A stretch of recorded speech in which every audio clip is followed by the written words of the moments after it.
Welcome back to Game Devs Play Games, where you can watch games and practice game design, and we are back with Geppetto talking to Pinocchio. Geppetto.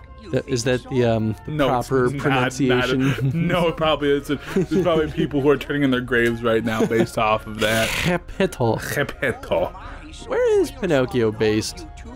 I don't know. It's not Germany. No. They have like German-ish style, but they're kind of like what, like Norwegian maybe, or like that's kind of what I was thinking. I think Norwegian is. I don't know. I'm just making up words now that sound like places. Hey, look. Norway and Sweden are real places. I know they are. I know they are. I forgot about that fish. What's kind of weird about this fish? Because they made her too people-like. They made her too pretty. Yeah, it was weird. It freaked me out when I was a kid. And as an adult, it freaks me out even more. Yeah, as a kid, I had like weird feelings about her. Not like, not like sexually, sure, but I think at this point, none of our fans think you had some sexual feelings about her. But like, how old were we when Pinocchio came out? I might have been like 6. Oh yeah, maybe. I was a little fucker. I'm gonna look that up now. But I remember seeing her and like not understanding why she looked that way. She had to look that way. No, well, there is no understanding. It's just old school Disney. They wanted to be weird. I wish there was a rhyme or reason to it, you know? It was like, let's make a pretty fish. Like, why? Well, I don't know, because we're Disney and we can. And you're like, oh, well, that's fair. Well, that's not right. Is that? No. Dude, Pinocchio is an old one. It was before we were alive. I mean, it says the release of Pinocchio was 1940. Yeah, that could be right, man. Maybe you just really think so? Maybe the Walt Disney thing just happened where, you know, we chitlins, and so yeah. It can't be that old. Yeah, dude. Pinocchio's old. Are you fucking kidding me, right? Are you shitting? If Angie's watching this episode, and I might just have her watch this one, she'll be like, "Man, you guys are so stupid." Of course, it's that old. No, she's so holy nice. shit! Wait, no. What are you this can't doing? be right. Come on, let's go Dumbo back. is 1941. Oh yeah, dude, Dumbo's old. I think this is a Pinocchio, stop Oh fooling my god! around. The Yeah, first, dude. The Adventures of Pinocchio are 1883. That one wasn't the Disney one, but what? Really? I thought you liked games. Hey, Riku's Or back. are you too cool Whoa, to the play original now that art you of have the Keyblade? Pinocchio is weird. Look how old Snow White is. Pinocchio's so tall. What? Look at what year Snow White came out. You know what I mean. This is really messing with my brain, man. Did you find her? I was like 60 years from being born when Pinocchio Maybe came I'll out. tell you what I know. Wait, hold on. I'm still looking up. All right, media portrayals. Pinocchio was translated to English in 1904. Oh, actually, this will be a good place to see where it originated.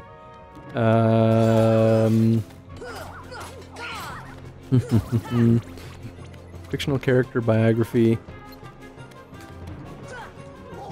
This doesn't say. Wow, this is so weird to me. Just look up when Snow White was made, man. Hind's eye.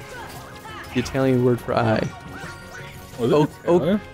Occhio is the Italian word for eye, or maybe it's occhio. No, it's I don't know. Pinocchio. Italian. I'm sorry, this is probably not very interesting. I'm like, watching your mind be blown is pretty interesting. I'm way into this. Disney's version, 1940. Holy shit, man! Dude, look up when Snow White. Look up Snow White. I'm scared now. I'm afraid of what I'll see. I'm not run see it. 1610. Yeah, right. What? Like, Disney wasn't even around. 1938. Yeah. God damn, man.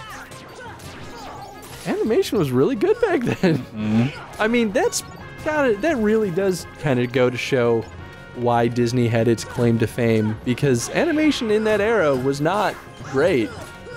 And animation in the 1920s that Cuphead was based off of, Yeah. that was like, well, yeah, I guess thinking about that, it does make sense that early Disney would be the 1940s. Yeah, right.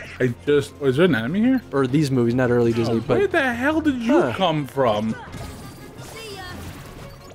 yeah, I guess 2 decades of animation was enough time for Disney to really, like, figure their shit out to the point where how Snow White crazy, could be what it was. Yeah, how crazy. Wow. It's so crazy. I guess, like, Right, isn't that wild? growing up as a kid, we watched these movies as though they were new. They were just made then, right? Yeah. Yep. So you just don't really think about it. But now that I actually think of the history, it makes perfect fucking sense. I don't know how to cope with this. You don't have to cope. Just understand that everything you know is wrong.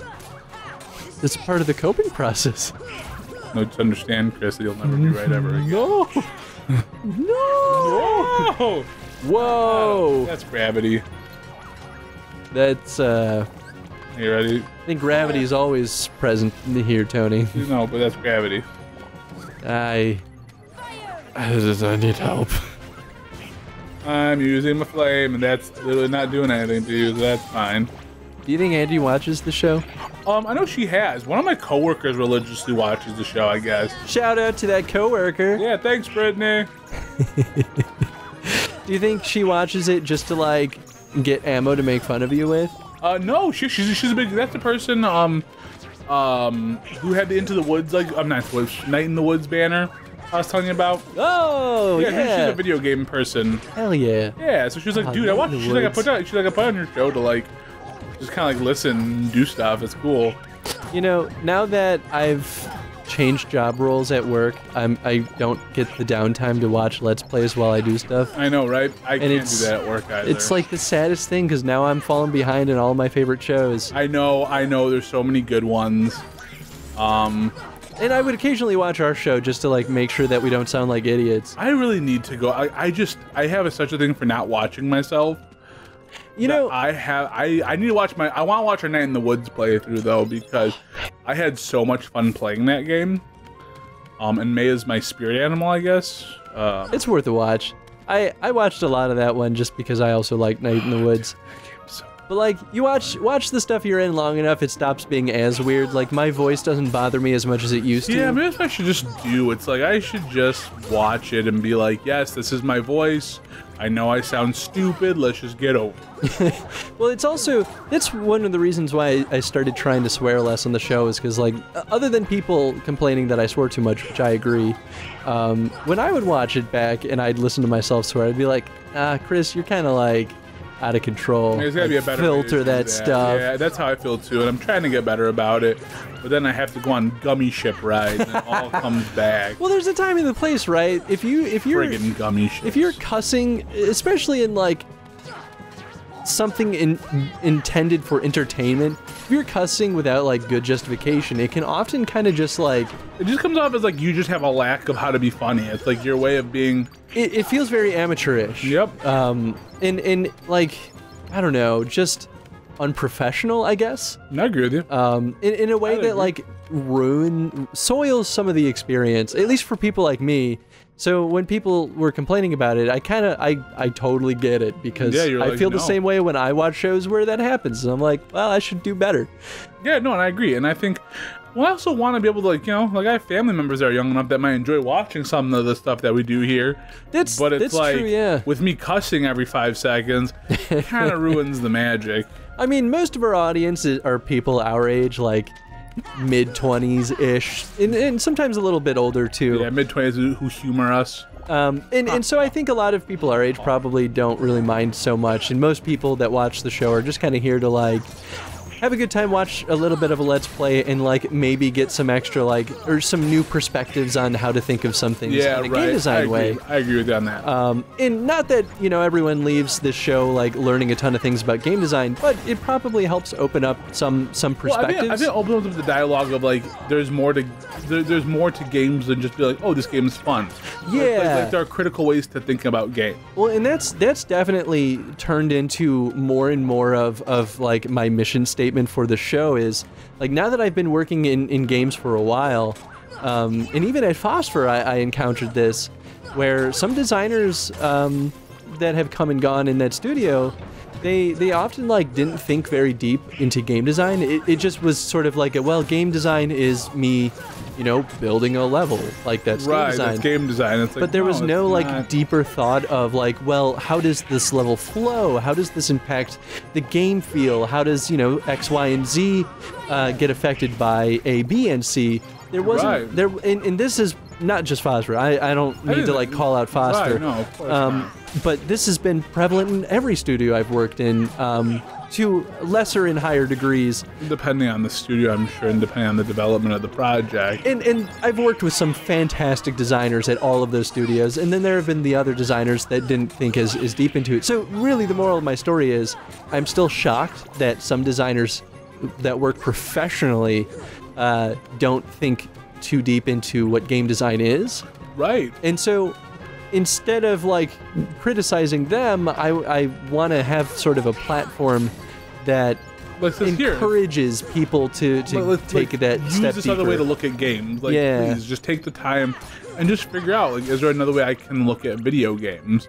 What am I missing? Because I think we all have to do that. I think that's the only way, A, the genre kind of keeps going in a strong direction. I keep making better games, and you get bad games. Hopefully they start getting weeded out, you know? Maybe all of a sudden people are like, oh, maybe I don't want to play a game that, like, does this or doesn't do that. Then all of a sudden you're just a better...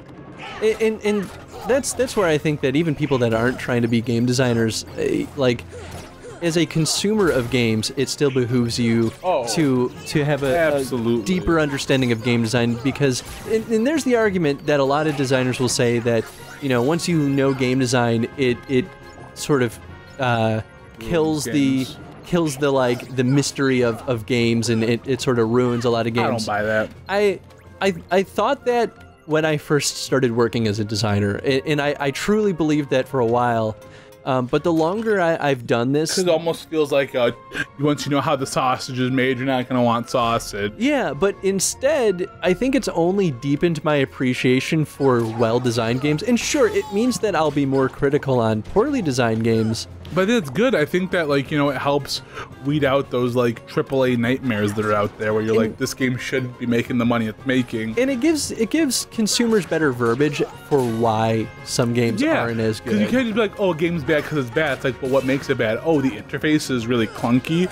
Yeah. And, like, you know, you don't like the way the art looks, or, like, you know, there's something about clipping art that drives you nuts. As like, why couldn't you just clean that up? Like, yeah, then all of a sudden you have talking points. You're like, oh, the score, horrendous. I never felt like, you know. And even like game reviewers often are pretty good about stuff like this, but every now and then you get a good handful of reviewers that kind of spout some of this verbiage, but they don't really understand They it. know what they mean, like, yeah. And that's why I get so angry when reviewers compare games to Dark Souls, because I truly do not believe that anyone that says things like that understands what Dark Souls is. Dark Souls is just a dark place for people to go when they don't like themselves. I go to Dark Souls when I want to feel good about myself, when I want to painstakingly go through horrendous trials, but eventually overcome them and feel really fucking good about myself. Yeah, but then remember that whole horrendous trial part that took you a million years to freaking complete. I could never play Dark Souls. I've never touched a Dark Souls game. I've been meaning to for a while, but I'm not a great video game player. I know my strengths and weaknesses as a game player. You're better than you think you are. I mean, I would say so, but I'm not like a pro or nothing. I'm not like, I'll show you how to beat this game. No, absolutely not. Don't ever follow my rules for how to beat a game. You will not be happy with your answer in the end. If you were a pro, you'd be a speedrunner or, you know, a professional gamer or something. Yeah, or something. Like... Not a dude on a channel who's like, gummies chips are stupid. And I think they should get rid of them. But that's also taught me. I think when I was younger, I didn't realize my hate for gummy ships is more than just it didn't feel right in the game. And now it can be like just the aesthetic of it doesn't make sense to me. I feel like they make it seem like they're adding a new element, but really it just seems that they're trying to shoehorn in another element. It's kind of copy-pasted in. Yeah, it's just like, here you go. This is another thing that we can do. Like, well, do it. Waste your time. Like, spend your time on something more important. I'm sure we're way over time. No, we're not. Oh, we still have 30 seconds. Wow. What am I going to do with all those extras? Wow. Wow. Finally showed Nathan that video. Oh, the Owen of Wilson. Owen Wilson's WoW replaces things like I showed him the Jedi lightsaber battle. They did it with Michael Jackson noises, but they didn't do as good of a job because you still heard the lightsaber noise behind the Michael Jackson. That's what they did with the person who did the The Owen Wilson one? Owen Wilson's WoW replaces every gunshot from that great movie, the guns. John Wick? Reeves. Yeah, John Wick. All gunshot. That great movie with the guns. You got it. I figured it out. But that one was, you could still hear the gunshots behind it. And I think the reason was to, like, I don't know, maybe, like, reinforce that it's still gunshots. But Yeah, it right. kind of, that one was not as good as the lightsaber one. No, because when you hear the noise, you're just like, oh. It's because the lightsaber sounds actually are like, wah. So it's like, wow, wow, wow, wow. Wow, wow, wow. It's so funny. It is, it really is. Okay, come on, I need this guy to be dead so I can fill this box over here. There we go. There you go. Maybe just do better. Crap. There we go. Now, oh my God, there's still more of you. Will you just let me open? forever. Oh, let me open up this box. I want this box. Mix. So, what's the question of the day? Because I'm sure we're at that point. We are, question of the day. Day. Question of the day, why do you think that understanding game design is important for everyone Yeah, that it's plays important in games? this conversation, absolutely. It's a bit more of a meta question. But we're meta humans. That's a bit of a meta episode. I want to be. flames on my hand. No, Go and put it on the nose. no. I know the rule of improv is never say no, but I'm. I don't got time to edit that, Tony. Turn me into a dragon right now, Chris. I turned you into a pancreas once. Well, yeah, but no, you didn't turn me into a pancreas. You made my neck become a pancreas. Shout out to anyone that stick around this long on the show that knows that what I'm talking about. Yeah, really, you're the real MVP, really. You really and truly are. All right, Anyway. guys, if you enjoyed this episode, please hit the subscribe button because we want your time Well, I mean, you've clearly stuck around this and your long. love. Please, we're just needy and affectionate over here. Yeah, pretty much. That's mostly Tony. Help. Send help. See you guys in the next episode. Bye.